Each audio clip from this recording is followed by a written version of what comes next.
Yung po sabi ni Kristo, lumapit kayo sa akin, kayong mga nabibigatan. Sabihin nyo nga po sa katabi nyo, nabibigatan ka ba? Yeah. Lumapit kayo sa akin, kayong mga nabibigatan, at maraming dalahin. Nako, maraming dalahin. Marami kayong alalahanin. Inaalala nyo yung mga pamangkin nyo. Inaalala nyo yung mga anak nyo. Inaalala nyo yung mga apo nyo. Ang dami nyong kabigatan at dalahin. Ang sabi ni Kristo, lumapit kayo sa akin at kayo ay aking pagpapahingahin. Mga kapatid, ano pong kapahingahan ang ino-offer ni Jesus? Kapahingahan ng isip. Di po ba? Nararanasan nyo ba yung alas 3 na hindi pa kayo nakakatulog? Iniisip nyo yung inyong ipag-tuition fee. Iniisip nyo yung inyong kapatid. Iniisip nyo yung inyong anak. Alas 3 na!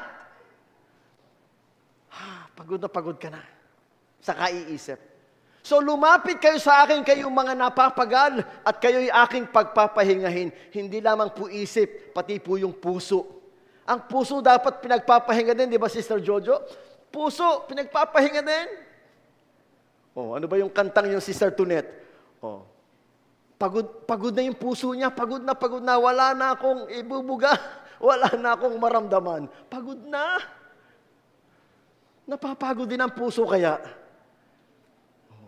Sabi ni, lumapit kayo sa akin, kayong napapagal, nabibigatan. So kung kayo po'y nabibigatan sa inyong puso, lumapit kayo kay Lord.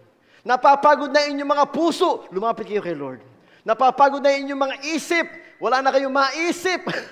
Nawawala na kayo sa isip. May mga taong gano'n nawawala na sa isip. Naku, ang tawag po doon parang nag-pliff.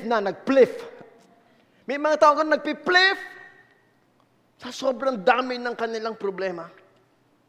Lumapit kayo sa akin at kayo ay aking pagpapahingahin. Kaya po, huwag po tayo mag-atubiling lumapit. Kasi kailangan natin si Lord.